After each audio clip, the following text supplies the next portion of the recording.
नमस्कार दोस्तों। जैसा कि आपको पता ही है, जो राजस्थान पशु परिचर की भर्ती है, राजस्थान पशु परिचर वाली भर्ती, कौन सी? पशु परिचर की भर्ती। इसके एग्ज़ाम कैलेंडर क्लियर हो चुके हैं दोस्तों। के एग्ज़ाम सभी को पता है दिसंबर महीने में है। तो दोस्तों आज से हम हमारे channel online teaching with Narendra पर डेली आपको मॉडल पेपर कराएंगे दोस्तों। इसमें आपके भाग यानी पार्ट ए और पार्ट बी दोनों के मिक्स क्वेश्चन आपको इस चैनल के माध्यम से डेली आपको प्रोवाइड कराए जाएंगे। तो दोस्तों आज से हम करते हैं अपना पहला प्रश्न शुरू। पहले मैं इनको रफ कर लेता हूं।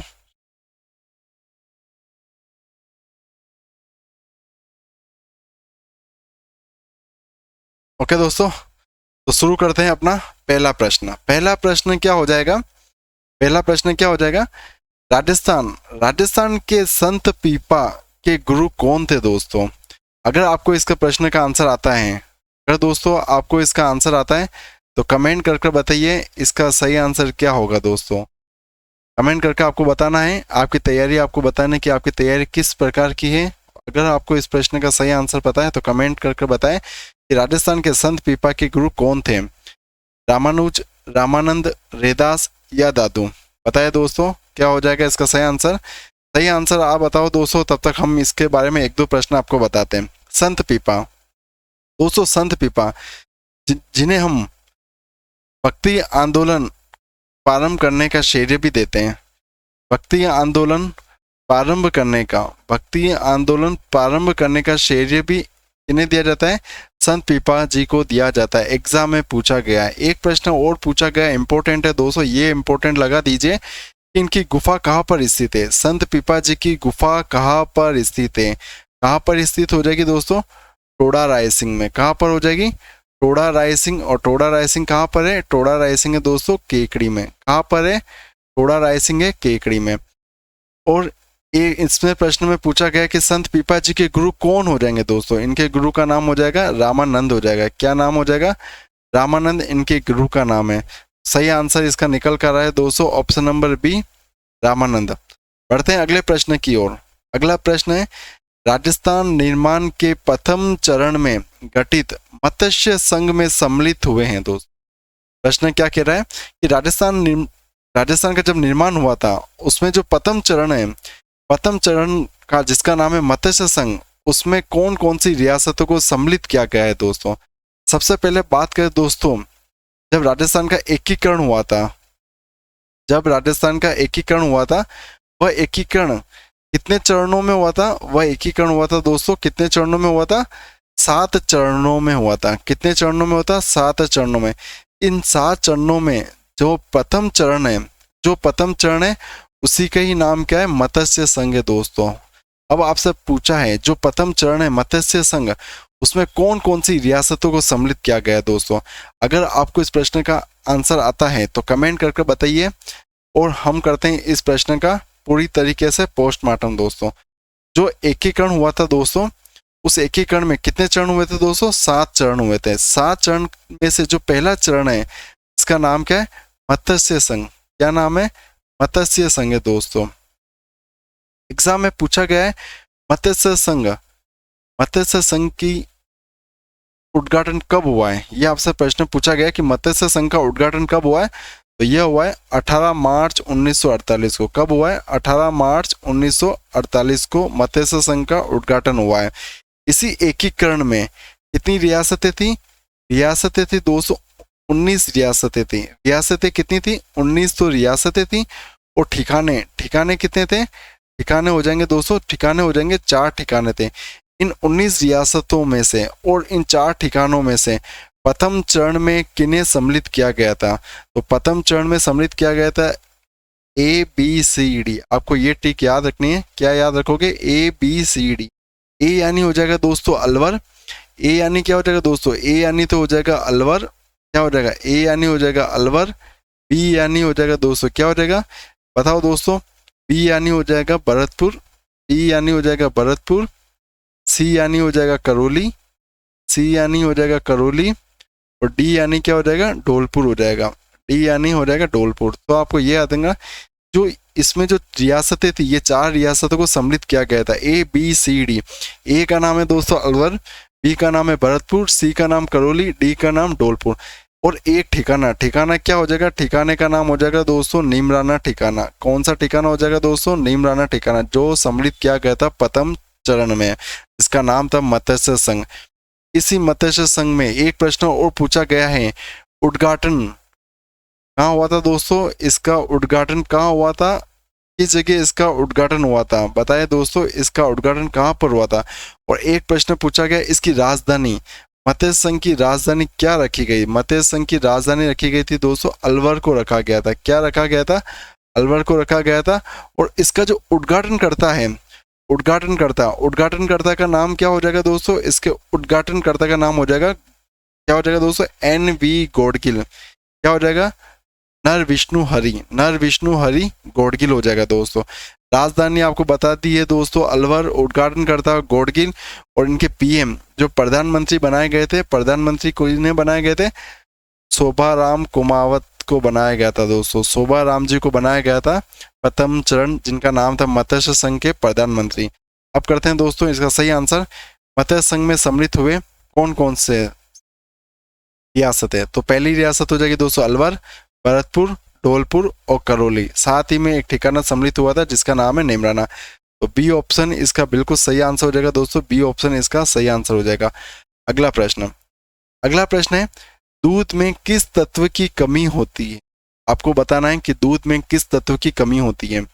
अगर आपको इसका सही आंसर पता है तो कमेंट करके बताइए दोस्तों, बाकी हम इसका सही आंसर आपको बताएंगे कि दूध में किस तत्व की कमी होती है, आयरन की, फॉस्फोरस की, मैग्नीशियम की या कैल्शियम की। किसकी कमी हो जाएगी दोस्तों दूध में कमी होगी दोस्तों आयरन की। किसकी कमी होगी, आयरन की।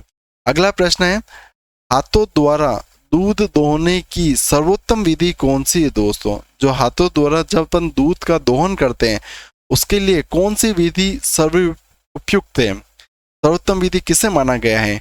ऑप्शन ए चुटकी द्वारा, ऑप्शन बी पूर्ण हस्त दोहन विधि, या ऑप्शन सी अंगूठा दबाकर, या ऑप्शन डी इनमें से कोई नहीं।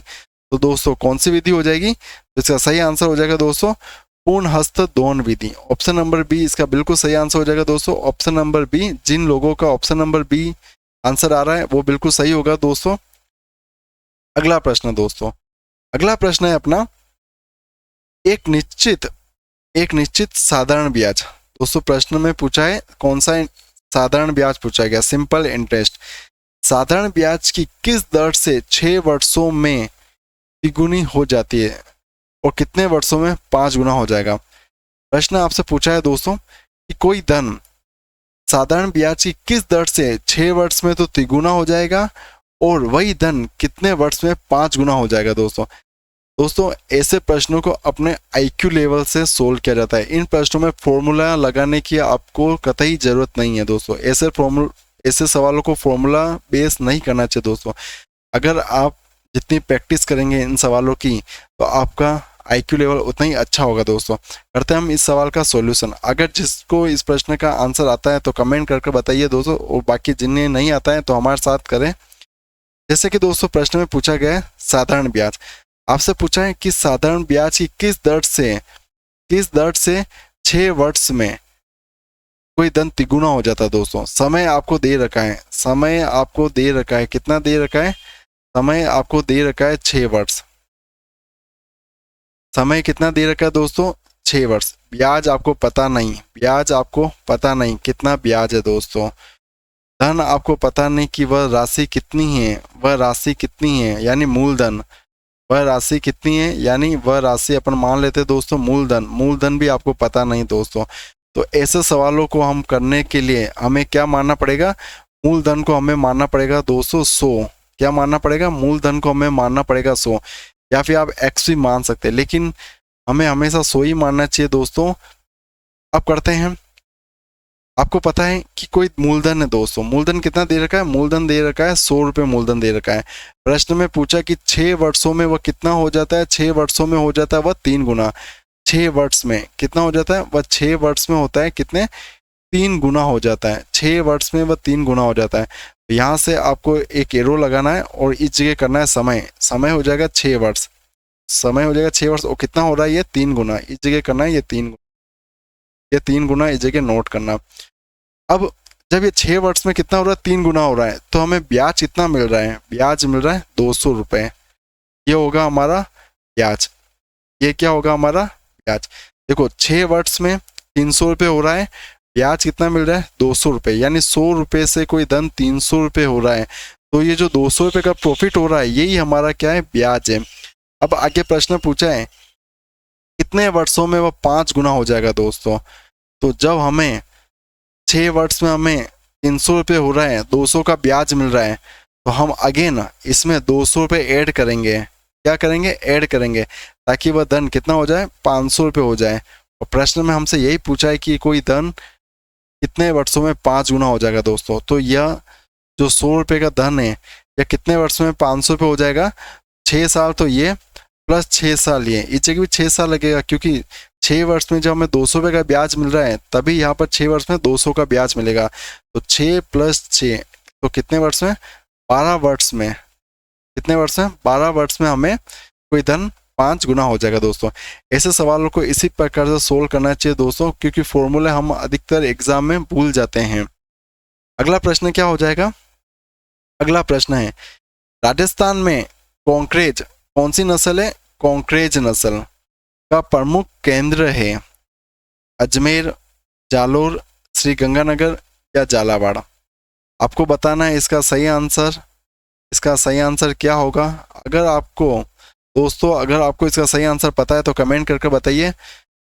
जिन लोगों का option number B Jalore answer सही आ रहा है उनका बिल्कुल सही हो जाएगा दोस्तों। जो लोग जालोर टिक लगा रहे हैं उनका सही हो जाएगा दोस्तों, इसका सही आंसर हो जाएगा जालोर। दोस्तों बात करें हम कॉन्क्रेज नस्ल, यह कॉन्क्रेज नस्ल किसकी है दोस्तों, ये कॉन्क्रेज नस्ल हो जाएगी गाय की नस्ल है दोस्तों। किसकी नस्ल है, गोवंश की नस्ल है दोस्तों। यही कॉन्क्रेज नस्ल किसकी नस्ल हो जाएगी, गोवंश की। इसका मूल स्थान आपसे एग्जाम में पूछा गया है, कॉन्क्रेज का मूल स्थान कहाँ का है। कॉन्क्रेज का मूल स्थान होगा दोस्तों कच्छ का रण। कहाँ है इसका मूल स्थान, इसका मूल स्थान है कच्छ का रण। और कच्छ का रण कहाँ पर है, कच्छ का रण है गुजरात में। कहाँ पर हो जाएगा कच्छ का रण, कच्छ का रण हो जाएगा दोस्तों गुजरात में। एक प्रश्न और पूछा गया है दोस्तों कि राजस्थान में कॉन्क्रेज नस्ल की गाय कहाँ कहाँ पाई जाती है। राजस्थान में कॉन्क्रेज नस्ल की गाय का क्षेत्र बताना है आपको। राजस्थान में कहाँ का बताना है आपको, राजस्थान में बताना है। तो राजस्थान में क्या क्या हो जाएगा, राजस्थान में सर्वाधिक पाई जाती है जालोर में। सर्वाधिक कहाँ पाई जाती है, जालोर में, बाड़मेर में, जालोर, बाड़मेर, सांचौर और सिरोही में।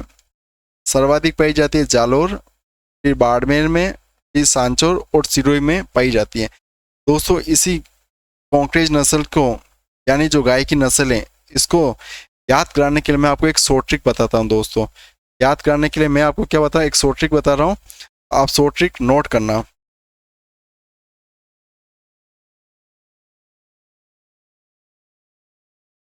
क्या हो जाएगी शॉर्ट ट्रिक, शॉर्ट ट्रिक हो जाएगी दोस्तों जो गोवंश है, गोवंश यानी गाय, गाय से संबंधित मैं आपको एक ट्रिक बता रहा हूँ, शॉर्ट ट्रिक याद रखना दोस्तों, बहुत शानदार ट्रिक है। क्या हो जाएगा, मेव हरी, याद रखना दोस्तों, मेव हरी का, मेव हरी का सारा माल गिनना था। मेव हरी का सारा माल गिनना था, ये इसकी शॉर्ट ट्रिक है।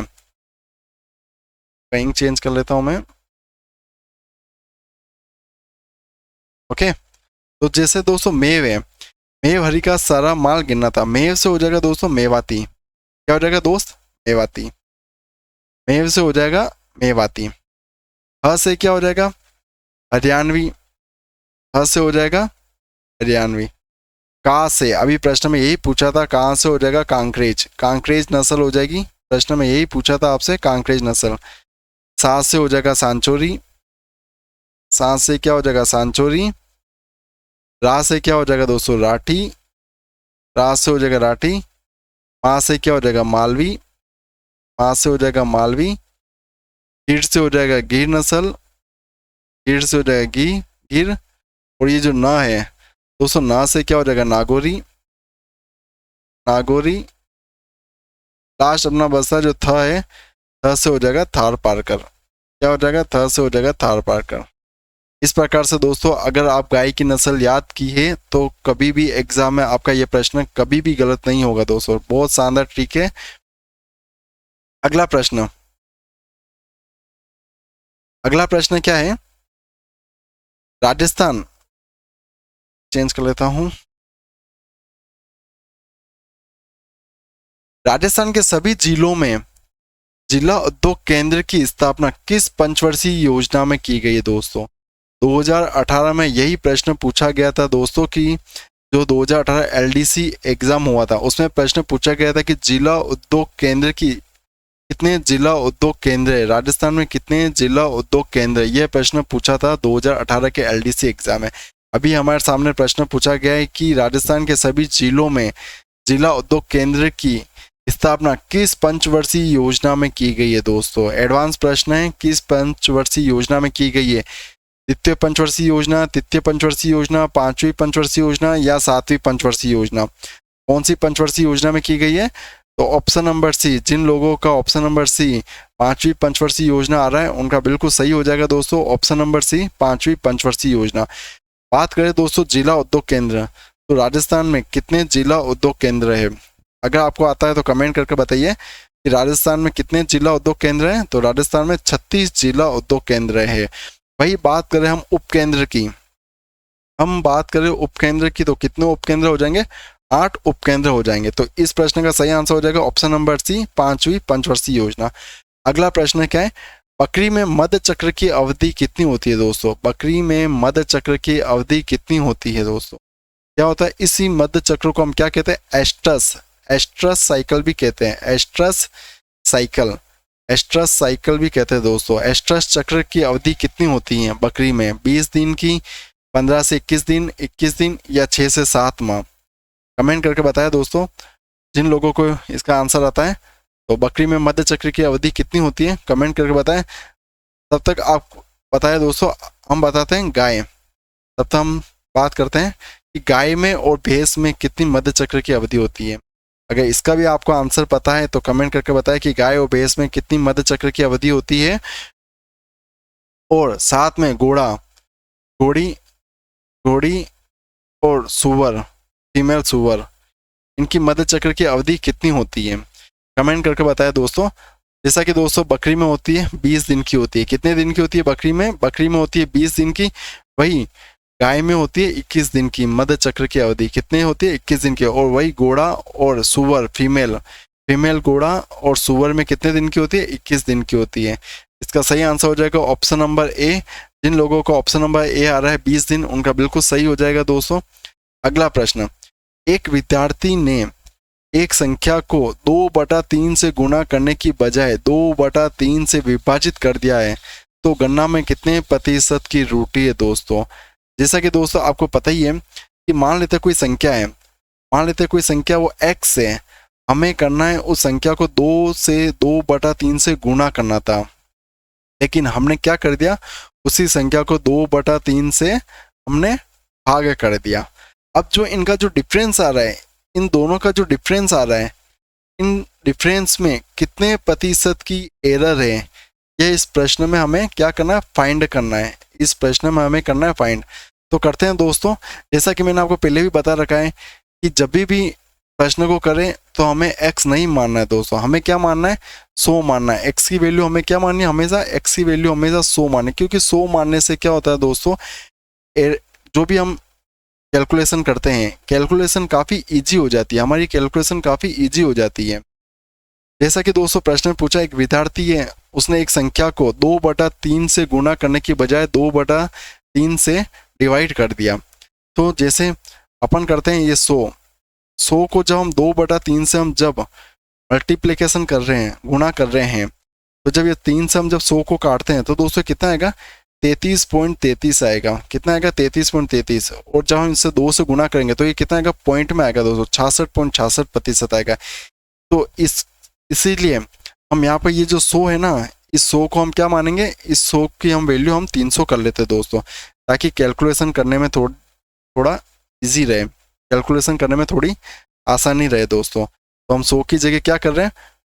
मान लेते दोस्तों 100 बराबर हम 300 मान रहे, जो एक्स की वैल्यू है ना, ये एक्स की वैल्यू कितनी मान रहे, एक्स की वैल्यू मान रहे 300। अब करते हैं, इस जगह मैं एक रफ पेपर ले लेता हूँ दोस्तों। हमने माना है दोस्तों, जो हमारी एक्स की वैल्यू है, एक्स की वैल्यू हमने कितनी मानी है, एक्स की वैल्यू हमने मानी थी 100, लेकिन 100 से हमारी क्या होगी दोस्तों, कैलकुलेशन थोड़ी टफ होगी, पॉइंटों में आएगी, कैलकुलेशन हमारी क्या पॉइंटों में आएगी, इसीलिए हमने 100 की जगह हमने क्या माना है, हमने 100 की जगह माना है 300, ताकि हमारी इजीली कैलकुलेशन हो सके। प्रश्न पूछा है कि जो एक्स वैल्यू है, एक्स वैल्यू को क्या पहले 2/3 से गुणा किया था, बाद में उसी एक्स संख्या को 2/3 से क्या कर दिया, भाग कर दिया। इन दोनों का जो डिफरेंस है, इन दोनों का जो डिफरेंस है उसमें कितनी एरर यानी कितने प्रतिशत एरर पाई गई है, यही प्रश्न हमें करना है दोस्तों। तो करते हैं हम संख्या 300 लेकर, मान लेते हैं वह संख्या कितनी थी, 300 थी। 300 को जब हम 2/3 से गुणा करेंगे दोस्तों, 300 को हम जब 2/3 से गुणा करेंगे तो 3 की टेबल से 100 300 कितनी बार कटेगा, 2 बार कटेगा। जब 100 इंटू 2 करेंगे तो हमें कितना प्राप्त होगा, 200 प्राप्त होगा। अब दूसरा क्या है, इसी 300 में जब हम 2/3 का जब हम डिवाइड करेंगे दोस्तों, तो क्या होगा, 300 इंटू 3 डिवाइड 2 की टेबल से 300 कितनी बार कटेगा, 150 बार। और जब 150 इंटू 3 करेंगे तो क्या प्राप्त होगा, हमें क्या प्राप्त होगा, 450। 200 और ये 400 जो हमें संख्या प्राप्त हुई है, इन दोनों का जो डिफरेंस कितना हो जाएगा दोस्तों, इन दोनों का कितना डिफरेंस हो जाएगा, बताया दोस्तों, इन दोनों का डिफरेंस हो जाएगा 250 हो जाएगा दोस्तों। कितना डिफरेंस हो जाएगा, 250। अब हमें करना है जो हमारा ये डिफरेंस तो हमें पता पड़ गया दोस्तों, डिफरेंस कितना है, 250, और निकालना हमें प्रतिशत में निकालना है, तो 100 से मल्टीप्लिकेशन कर लेंगे। और सही संख्या कितनी थी, हमें कितना निकालना था, 200 के ऊपर निकालना था। 100 की टेबल से जब हम 200 को काटेंगे तो क्या प्राप्त होगा, 2, और 2 की टेबल से हम जब 250 को काटेंगे तो 125% की एरर मिलेगी दोस्तों। कितने की एरर मिलेगी, 125% की एरर होगी। तो इसका सही आंसर हो जाएगा 125%। क्या हो जाएगा, ऑप्शन नंबर ए 125%। क्या हो जाएगा, ऑप्शन नंबर ए 125%। अगला प्रश्न,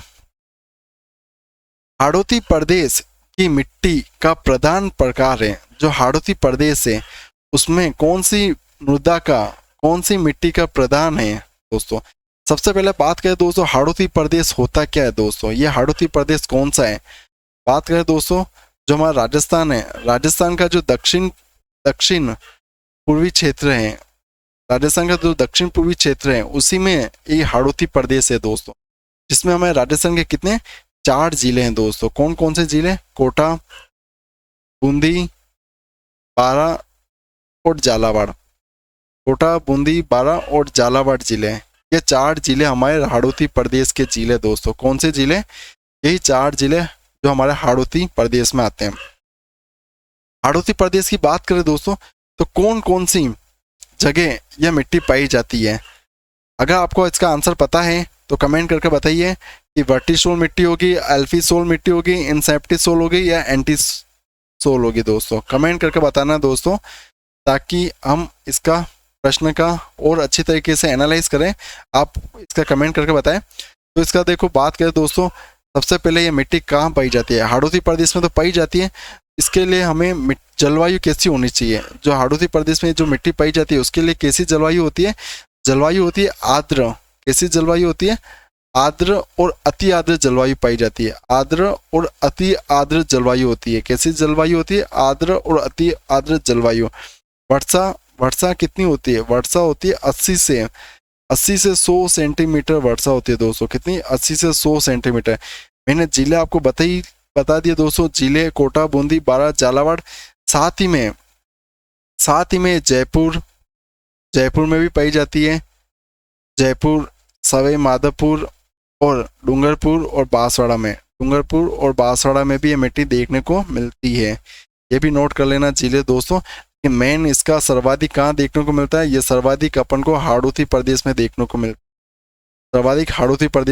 मिलती है। कौन सी मिट्टी मिलती है, वर्टिसोल मिट्टी देखने को मिलती है दोस्तों। कौन सी मिट्टी मिलती है, वर्टिसोल मिट्टी देखने को मिलती है। तो सही आंसर आ जाएगा, जिन लोगों का ऑप्शन नंबर ए सही है, वर्टिसोल आ रहा है, उसका बिल्कुल सही आंसर हो जाएगा अगला प्रश्न बहुत इंपॉर्टेंट प्रश्न है दोस्तों, बहुत इंपॉर्टेंट प्रश्न है, नोट कर लो, जितने स्टार लगा सकते हो इस दोस्तों इस प्रश्न के ऊपर इतने स्टार लगा दो, बहुत इंपॉर्टेंट प्रश्न है। प्रश्न आपसे पूछा है, एक साइड में आपको एक संस्था दे रखी है, दूसरे साइड उसका स्थापना वर्ष दे रखा है।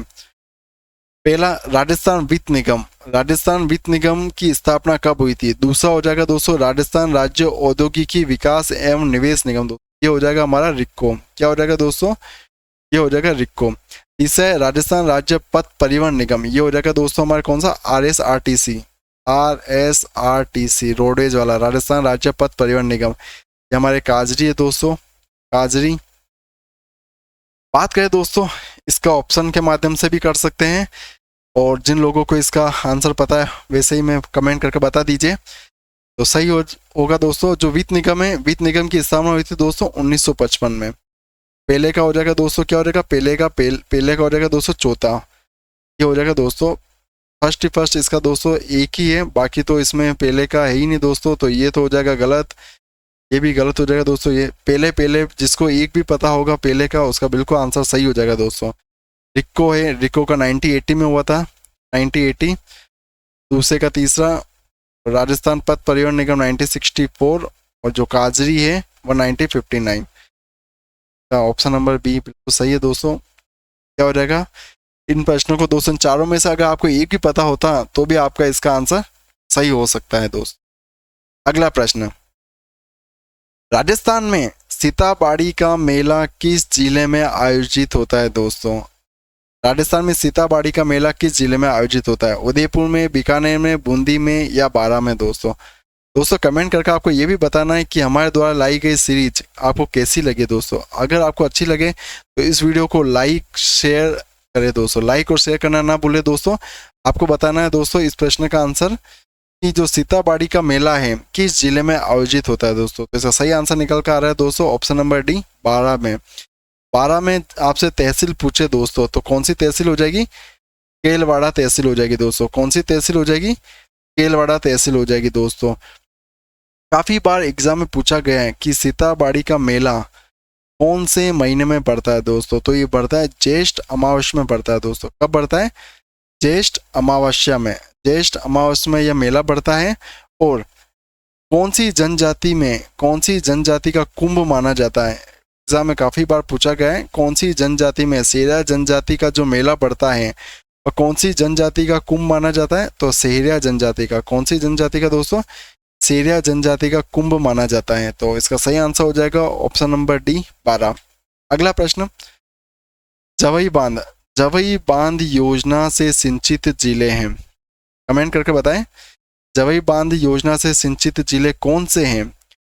पाली जालोर, पाली और बाड़मेर, सिरोही और जालोर या सिरोही और पाली? अगर दोस्तों आपको कमेंट करके बताना है इसका सही आंसर, आपको प्रश्न का सही आंसर अगर आता है तो कमेंट करके बताएं। जवई बांध, जैसा कि दोस्तों आपको पता ही है जवई बांध कहाँ पर है? जवई बांध पता है दोस्तों जवई बांध कहाँ पर है? एक प्रश्न ये कमेंट करके बताएं कि जवई बांध कहाँ पर है। आपको ये कमेंट करके बताना है कि जवई बांध कहाँ पर है। एक प्रश्न दोस्तों एग्जाम में काफी बार पूछा गया है, जो जवई बांध है इन्हें मारवाड़ का अमृत सरोवर कहा जाता है। मारवाड़ का अमृत सरोवर कहा जाता है। बहुत बार एग्जाम में पूछा गया है कि मारवाड़ का अमृत सरोवर किसे कहा जाता है? तो मारवाड़ है, मारवाड़ का अमृत सरोवर किसे कहा जाता है? जवई बांध को कहा जाता है। किसे कहा जाता है? जवई बांध को कहा जाता है। याद रखना दोस्तों इसका, मारवाड़ का अमृत सरोवर किसे कहा जाता है? जवई बांध को कहा जाता है। अब बात करते हैं दोस्तों ये जो जवई बांध है कौन कौन से जिले में संचालित है? तो ये पाली और जालोर में। याद रखना पाली और जालोर जिले में सिंचित है दोस्तों, पाली और जालोर में। जिन लोगों का पाली और जालोर ऑप्शन आ रहा है आंसर वो बिल्कुल सही हो जाएंगे। अगला प्रश्न, मुख्यमंत्री अनुप्रति योजना, मुख्यमंत्री अनुप्रति योजना किससे संबंधित है? किससे संबंधित हो जाएगी? गरीब लोगों से, ये घर निर्माण से, बालिका शिक्षा से, कुओं के निर्माण से या प्रतियोगिता परीक्षा की तैयारी से दोस्त? किससे हो जाएगी मुख्यमंत्री अनुप्रति योजना? ये हो जाएगी दोस्तों प्रतियोगिता परीक्षाओं की तैयारी से। जो मुख्यमंत्री अनुप्रति योजना है इसका उद्घाटन कब किया गया था? इसको लागू की गई थी 5 मई 2021 को लागू की गई थी दोस्तों। ये तारीख भी आपको याद रखनी है कि मुख्यमंत्री अनुप्रति योजना कब लागू की गई थी? 5 मई 2021 को लागू की गई थी। अगला प्रश्न, चिकित्सक पशुपालक को अथवा तकनीकी कर्मचारियों को दवा बनाने का संकेत देता है उसे कहते हैं। जो चिकित्सक होता है वह पशुपालक को अथवा तकनीकी कर्मचारियों को जब दवा बनाने का संकेत देता है उसे हम क्या कहते हैं दोस्तों?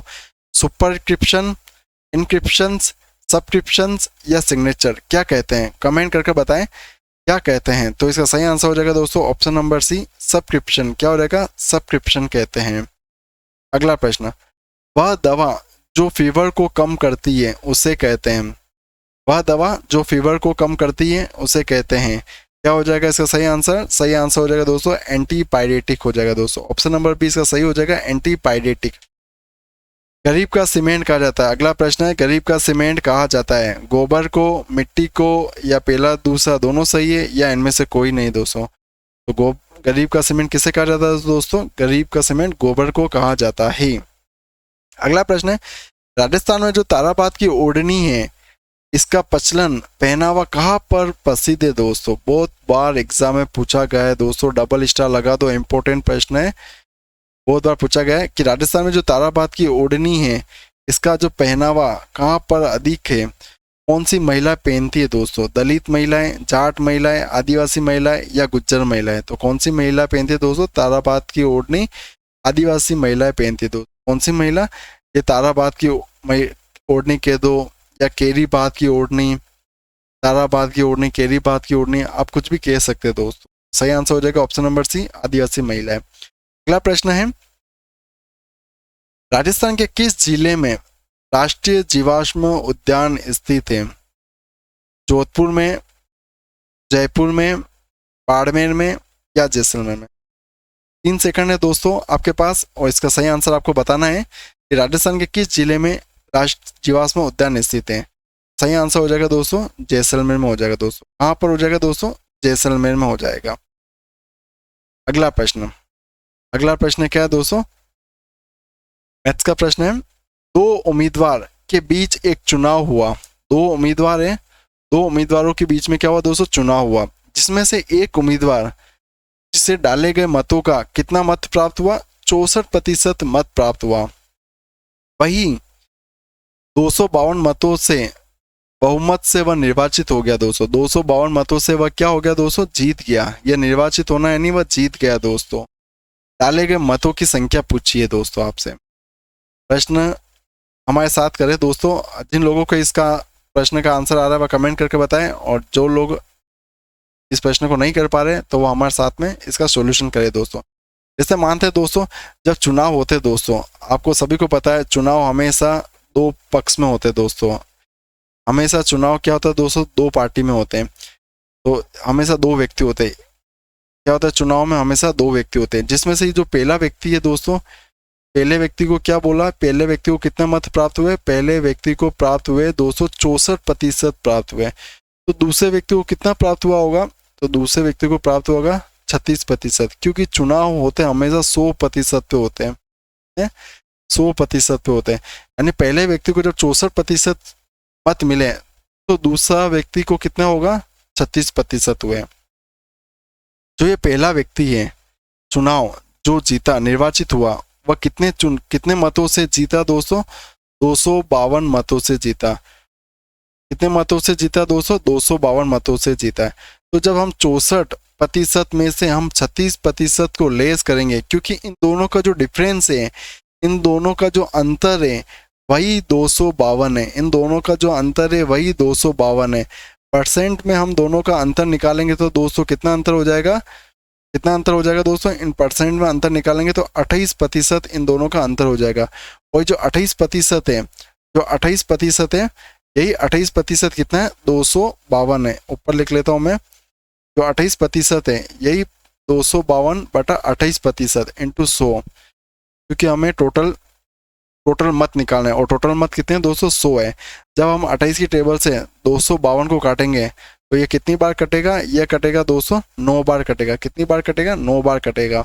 इसका सही आंसर हो जाएगा 9 × 100 900 हो जाएगा दोस्तों, क्योंकि टोटल मत कितने पूछे, मत पूछे आपसे कितने मत पूछे, 900। टोटल मत हो जाएंगे 200 900। अगर एग्जाम में आपसे पूछा होता दोस्तों, एग्जाम में पूछा होता कि जीतने वाले उम्मीदवार को कितने मत मिले, तो कितने मत मिले होंगे दोस्तों, 900 का 64% आप जब निकालेंगे दोस्तों, तो वह जीतने वाले को मत मिले, कितने मिले, जीतने वाले को, और हारने वालों को कितने मिले, तो 900 का 36% आप जब करेंगे तो वो हारने वाले को मिलेंगे। इन दोनों को जब हम निकालेंगे तो इनका डिफरेंस कितना आएगा, इनका डिफरेंस आएगा 252 आएगा। तो दोस्तों हमारा सेशन कैसा लगा आज का, अगर आपको अच्छा लगा हो दोस्तों हमारा सेशन, तो इस वीडियो को अधिक से अधिक लाइक करें, शेयर करें। थैंक यू दोस्तों।